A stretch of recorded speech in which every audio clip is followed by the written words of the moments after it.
Richard Gage is a 30-year San Francisco Bay Area architect and a member of the American Institute of Architects.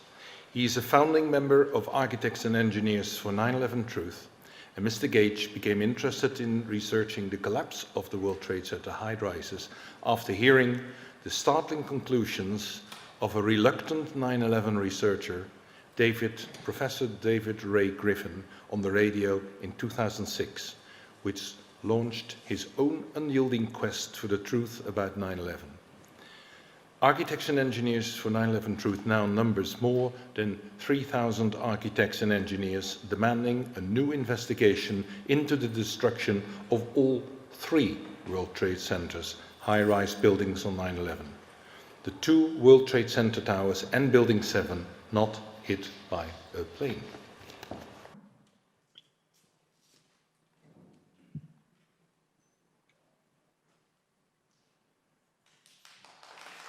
Thank you, everybody. Great to see you.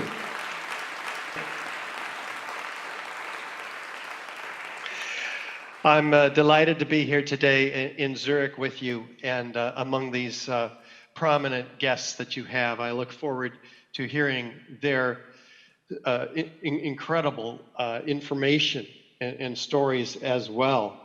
Let me share my screen with you. I represent 3,000 architects and engineers demanding a new investigation into the destruction of all three World Trade Center skyscrapers on 9/11. Today we're going to find out why. One of the buildings they're chiefly concerned about is this third tower that collapsed on 9/11 that most people don't even know about. Most architects and engineers don't even know about the third worst structural failure in modern history. This is a crime that people don't know about it. Here's a 47-story building as tall as most of the buildings, taller than most of the buildings in the States. And so this is part of the World Trade Center complex, as you can see on the top here. And this building was not hit by a plane, yet it collapsed on 9/11. Here it is 100 feet from the North Tower, standing still, even as it's been peppered by a few beams when the North Tower went down next to it. But it's standing fine, and NIST, the National Institute of Standards and Technology, tells us that this building was robustly built. They do a report 7 years later, and I'll tell you the results of that report. Let me show you what happened on the afternoon of 9/11 here, though. The east penthouse collapses first, as you see, and about 6 seconds later, the entire building drops like a rock straight down into its footprint. Now, you might recall that looks like some of the hotels in Las Vegas, for instance. Let's see what the cause of this collapse is, according to the official story. This is Shyam Sunder of NIST, National Institute of Standards and Technology. What we found was that uncontrolled building fires caused an extraordinary event. The collapse of World Trade Center 7 was primarily due to fire. Okay, so normal office fires, these normal office fires, brought this building down in under 7 seconds from top to bottom. Okay, so now you can begin to see some of the concern that these 3,000 architects and engineers have. NIST says, well, these fires were burning and blazing. The fire was fully engulfed. The building was fully engulfed in fire. And yet you can see here on the 12th and 13th floor, 2:30, 3 p.m., there are fires. But NIST says these were raging around this area under the east penthouse, around column 79, for an hour and a half prior to the building's collapse. But the photos and videos clearly show that on these floors, the initiation of collapse, according to NIST, that they were out. They had moved on and looking for fresh new fuel sources toward the west of the building. So NIST has a theory that these fires caused the expansion of these steel beams on pushing this girder off of its seat on this column, which allowed floor 13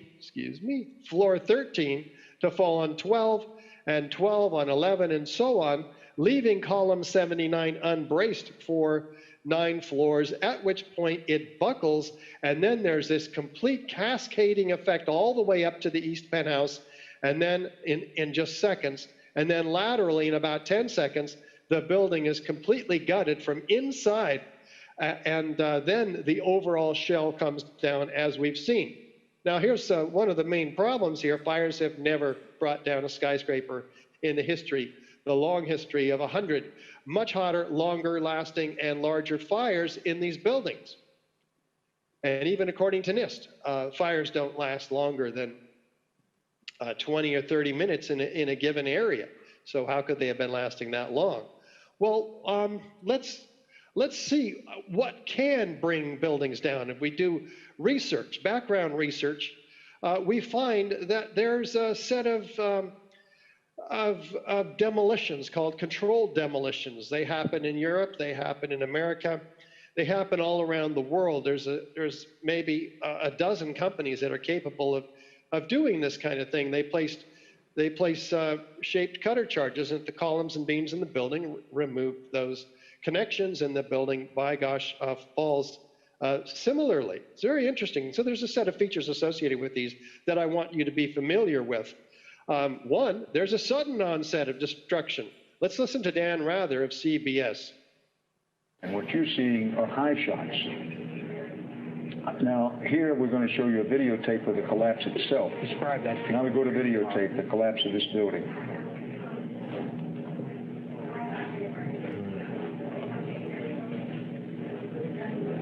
It's amazing.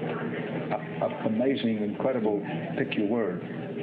For the third time today, it's reminiscent of those pictures we've all seen too much on television before, when a building was deliberately destroyed by well-placed dynamite to knock it down. Well, we haven't heard those words again from Dan Rather. We haven't seen this building coming down on mainstream television. This should be the most studied building collapse in history, and yet I, particularly among the 80,000 members of the American Institute of Architects, have not received one bulletin on the collapse of this building. What is going on with regard to not informing the architects and engineers who are tasked with ensuring the public safety? After all, if this building could go down, there are hundreds of similarly built buildings around the world by normal office fires, then we must get to the truth of what really brought it down, or how could fire bring it down? I mean, this has not been studied.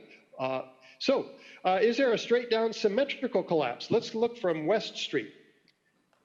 Yeah, pretty straight down, pretty symmetrical. Let's look at this again. Notice that the penthouse, the main penthouse drops a half a second prior to the overall building. Now this is after 6 seconds, 6 seconds earlier, the east penthouse fell. So the entire core must have been removed somehow so that the penthouse could come down uniformly. And then half a second later, the overall building comes down. This completely pulls the rug out from this theory that says the collapse started from the east on the left and moved to the right. So let's look at the pile. The center of the pile is in the center of the building's footprint. This is a very symmetrical collapse. But maybe I'm not convinced yet. Let's take a look. Compared to a series of controlled demolitions on the right, building 7 on the left, is there any similarity? Is there enough similarity to warrant an investigation into the possible use of explosives, especially since it looks exactly like a controlled demolition, especially since fire, the official cause of this building's collapse, has never brought down a skyscraper? Should it not have been the first, if not the only, hypothesis evaluated? But it was relegated to a set of frequently asked questions, very frequently, over a period of years, which were finally answered by NIST. We did not find evidence for explosives. Well, we asked them, did you look? They admit years later, we never looked for residue of explosives. Oh my God. Feature number 3. How do you bring down a building symmetrically. Well, you have to remove all 80 columns on every floor for at least 8 floors, and I'll show you why later. But does fire have this level of precision? Key question for you. And we're talking about these fires, by the way. How fast is the building coming down? Let's turn to David Chandler, physics teacher. He notes that it's coming down at free fall acceleration for at least a third of its 7-second fall. What does that mean? That's as if it fits the free fall curve exactly. It's as if 8 stories were removed from this building all at once, so the building could fall without resistance. This building had 40,000 tons of structural steel resisting it, 3 times stronger than it needed to be to hold the building up. Is the building dismembered? Yeah, it falls like a house of cards. The columns and beams are dismembered, one from another. This was a moment-resisting steel frame structure where the columns and beams are very rigidly welded to each other. If there was going to be a collapse, we'd expect massive chunks of building, like you see here in a gravitational collapse, where the building is recognized, where the columns and beams are not severed one from another, where it doesn't fall like a house of cards. The building's certainly damaged and mangled. The concrete is not pulverized.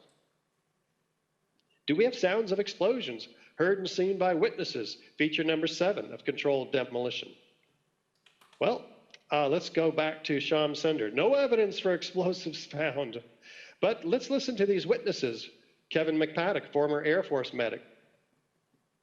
And then it was like another 2-3 seconds. You heard explosions, like boom. It's like a distinct sound. It's not like when in compression, like boom, boom, boom, boom, boom, like floors that were dropping and collapsing. This was boom, and like you felt a rumble in the ground, like almost like you wanted to grab onto something. That, to me, I knew that was an explosion. There was no doubt in my mind. Okay, how about Barry Jennings, who worked with the Department of Housing? He and Mayor Giuliani's attorney, Michael Hess, were going back up into this building after it had been evacuated, which was after the planes hit the towers, but before the towers fell. This is their experience inside that building before the towers fell. When we got to the 8th floor, I started walking to one side of the building. That side of the building was gone. The first explosion I heard when I was on the stairwell landing, when we made it down to the 6th floor. Then we made it back to the 8th floor. I heard some more explosions. You know, what's the sound? like a boom, like an explosion. And more than one? Yes. We started walking down the stairs. We made it to the 8th floor. Big explosion. Blew us back into the 8th floor. When we get outside, a police officer comes to me and says, you have to run. We have more information of bombs, so you have to run. Information of bombs? Why are explosions going off in this building prior to the towers coming down? This building, remember, was not hit by an airplane. What are these firefighters experiencing? Yeah, here's one of the guys who can tell you I'm okay, all right? Here, hold on. You want to call your mother or something? The late morning of 9/11, explosions. None of these witnesses of explosions appear in the report provided by NIST 7 years later, after 9/11 in 2008. The report comes out citing normal office fires when everybody's forgotten about Building 7, if they ever knew. Again, most people don't know. What do the experts say?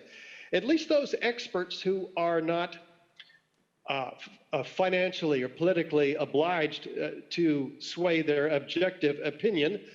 For instance, outside the United States, we have Danny Juenka, one of the top European controlled demolition experts. Starts from below. They've simply blown away the columns. This is a controlled demolition. A team of experts did this. Professional work, without any doubt. And 100 structural engineers signed on to the petition at AE911truth.org demanding a new investigation. Like Kamal Obaid from Berkeley, A localized failure in a steel frame building like World Trade Center 7 cannot cause a catastrophic collapse like a house of cards without a simultaneous and pattern loss of several of its columns at key locations within the building. Is there foreknowledge of the destruction? Because if people knew about this, they would know about it in advance if it was set up, right? Well, let's listen to these mysterious construction workers, and you can answer this question for yourself. They're walking away from Building 7. They're hearing an explosion over their shoulder. They look back at Building 7. Then they look straight into the CNN camera and say this.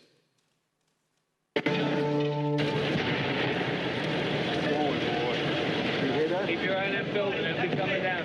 Building is about to blow up. Moving back. Back here. All right, guys? Sorry. We are walking back. There's a building about to blow up. On flame, debris coming down. The building is about to blow up, flame and debris coming down. How do they know that a building that has a few small scattered fires is about to blow up? What did Kevin McPadden say immediately after he was talking about those sounds of explosions? He and others were held back about 6 blocks. He's listening to a radio held in the hands of a Red Cross worker. Here's what he hears. At the last few seconds, he took his hand off, and you heard 3, 2, 1. And then he talks about the explosions. Do fires bring buildings down to countdowns? What's going on here? Why did the BBC announce the collapse of this building 20 minutes before it even happened? This is Jane Stanley announcing the collapse of the building, and her associate, the reason for the collapse, they say due to structural weakening when the towers went down. But it hadn't even happened yet. They apologized for this grievous error, citing the confusing events of the day. What, does this make them psychic? What's going on here? Is this direct evidence of destruction with explosives? You have to answer that question. And we've only given you a highlight of the 1.5-hour program on Building 7 here. There's a lot more evidence. Fire doesn't create these features, any of them, let alone all of them, with additional circumstantial corroborative support. We believe that this is proof of controlled demolition, which is why 2,900, well, 3,000 now, architects and engineers are demanding a new investigation. And why the University of Alaska took on this problem 4 years ago and have now concluded in a 4-year, $300,000 study the World Trade Center Building 7 problem. The problem, no other tall steel frame building had ever failed due to fire. Professor Hulsey says, one of the top forensic structural engineers in the country, the chairperson of the civil engineering department of the University of Alaska in Fairbanks. So he says, gosh, we have to ensure the public safety so the failure mechanism for the structure is understood so it doesn't happen again. So what does he do? He examines the building's response to fire loads. This is what he wants to do. He rules out scenarios that would not cause the collapse. He identifies the types and failures and locations that could have contributed to the observed collapse. Okay, that makes sense. His input data is not hidden in a black box.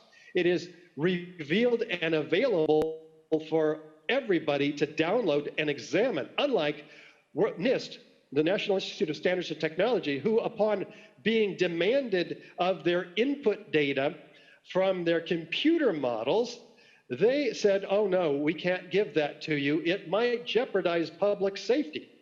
Under the Freedom of Information Act in America, we can ask information that's not classified to be revealed by our government, so there's no secrets. But they have an out. If it jeopardizes public safety, you can't have it. And that's what they used here, deployed. Wait a minute, doesn't it jeopardize public safety to withhold this information from the American people? From the architects and engineers who are tasked with ensuring the public safety?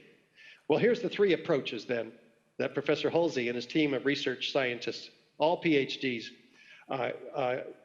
conducted. They simulate the local response to fire loading for floors 13, because that's where NIST says the collapse began from.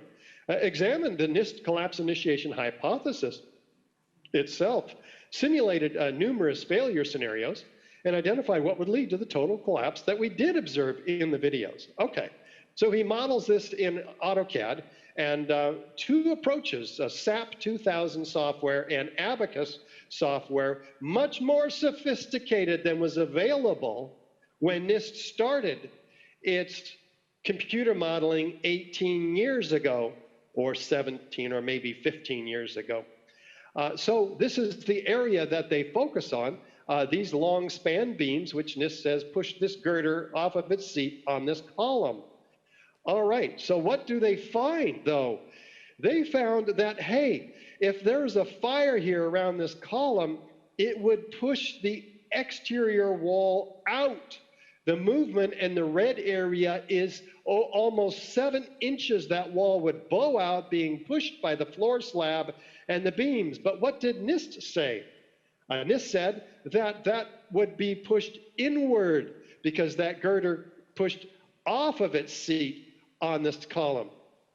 So the other thing they find is that these beams pushing this girder off of its bearing on this column 79 couldn't even have pushed that far. So in reality, the NIST overestimated the ability of the heat to push this girder. They pushed it in the wrong direction, and even if it pushed in the correct direction, in NIST's direction, it would have been trapped by these side plates, which NIST ignored in their computer model. What else did NIST ignore in their computer model? The capability of the 13th floor to take out the 12th floor below it. There's only a third of the shear force that would be required to break the girder below were the floor to fall. There would be no progressive collapse, in other words. So they overestimated the exterior wall rigidity. They've made it infinitely stiff so it wouldn't move at all. And the movements were to the west, not the east. So this girder was in the opposite direction, this girder movement. They ignored, they assumed that the connections, shear studs connecting those expanding beams were broken, but there's no evidence of that in the actual computer model that the University of Alaska deployed of those breaking. They also ignored the shear studs that were put on the girder A2001, and they just omitted these shear studs altogether, even though the shop drawings showed that they were there. So they also found that columns 79, 80, and 81 did not fail, as asserted by NIST. And even if they could have failed, it wouldn't have led to a progressive collapse. The building would have tipped over, as we'll show you here. So they take out 3 columns and giving NIST the benefit of the doubt, right? Let's take out those columns. What happens? Is there a progressive collapse? No. The building tips over, as you see. They get real curious. So they go to SAP 2000, simultaneous failure of all columns over 8 stories, followed a second and a third later by the simultaneous failure of exterior columns over 8 stories. So what happens when how do you get this building to behave the way the video did? Well, by God, they have to take out 650 columns over a total of 8 stories. And then the building drops like a rock straight down uniformly into its footprint, noting an isolated event at the east penthouse. This is not a part of the main simultaneous global collapse.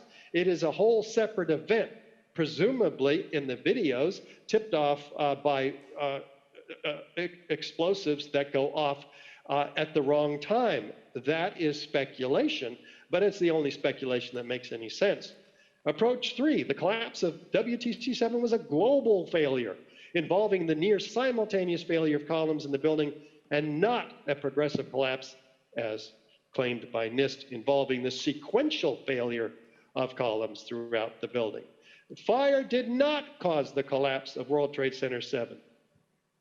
Temperatures are not hot enough to cause the weakening of the steel frame. Thermal expansion did not result in a loss of support for the beams and girders. And the building did not experience this progressive collapse. So let's run these simulations all at the same time. And we have the NIST's computer model on the right. In the middle, we have running at live timing, at the same time. In the middle, we have the video of the actual collapse. On the left, the University of Alaska Fairbanks. Now, this, first of all, which model looks like the actual collapse? The one on the left or the one on the right? Okay, it's the one on the left. The one on the right is what we've been told resembles quite well the collapse of Building 7. Well, the East Penthouse collapses, that resembles it. But after that, there's 400 structural steel connections failing every second on the left side of our government's computer model. And we have a complete failure and the building begins to buckle, which we would expect if that were to happen, an inside cascading failure, the complete deformation of the exterior structural steel system, which you even see in their model, but that would cause the massive breaking of granite panels and windows, which you don't see in the video. So NIST can't even get their own computer model to mimic what's going on in reality here with the videos. And they stopped their whole computer model after just 2 seconds. I didn't stop, but they don't provide it. Why? The building begins to tip over, interestingly enough, and look nothing like the video of the collapse. So that's why we have now 3,000 architects and engineers demanding a new investigation. They are going to be going all throughout the country, and now with your help, throughout the world, to tell people and universities and engineers and architects about this study. This is a major university study that has to get out. It's not been picked up by the media. Now, this is why we have now 5 fire commissioners from a New York town, Franklin Square, demanding a new investigation. They unanimously passed a resolution calling for the complete reinvestigation of the events of 9/11, particularly the World Trade Center towers. And if we're fortunate here, during the Q&A, we might have a special visitor joining us.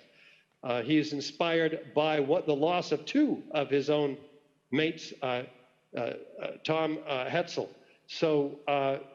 who died in the towers, and he was with the Franklin Square Munson Fire District. These have become the first elected body in our country to officially support a new 9/11 investigation into the events of 9/11. He says, you better believe that when the entire fire service of New York State is on board, we will be an unstoppable force. Why? Because they're citing overwhelming evidence that pre-planted explosives caused the destruction of the 3 World Trade Center buildings on 9/11. Yep, the overwhelming evidence presented in the petition demonstrates beyond any doubt that pre-planted explosives and incendiaries, not just airplanes and ensuing fires, caused the destruction of these 3 towers. What petition are they talking about? The petition to the U.S. Attorney by the Lawyers Committee for 9/11 Inquiry, whom you will be hearing from directly today, later on. So, the evidence at the World Trade Center we're not going to have enough time to get into, but I want to assure you that all 10 key characteristic and uncharacteristic features of controlled demolition are evident here in the Twin Towers as well. And this is direct evidence of explosives, and none of it can be accountable by fire.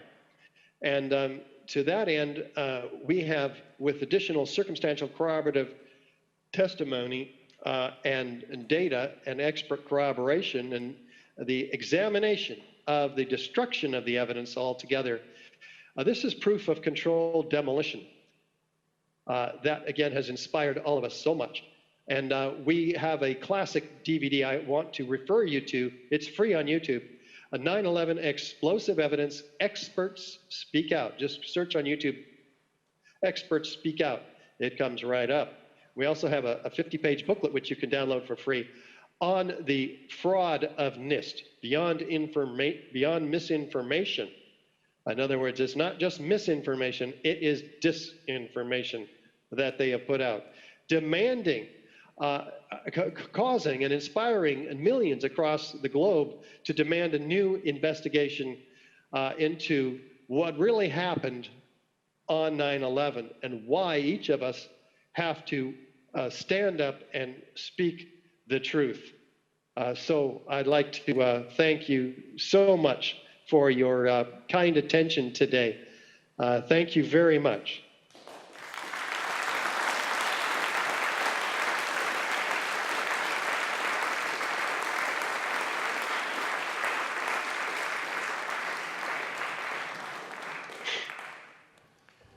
Thank you, Richard.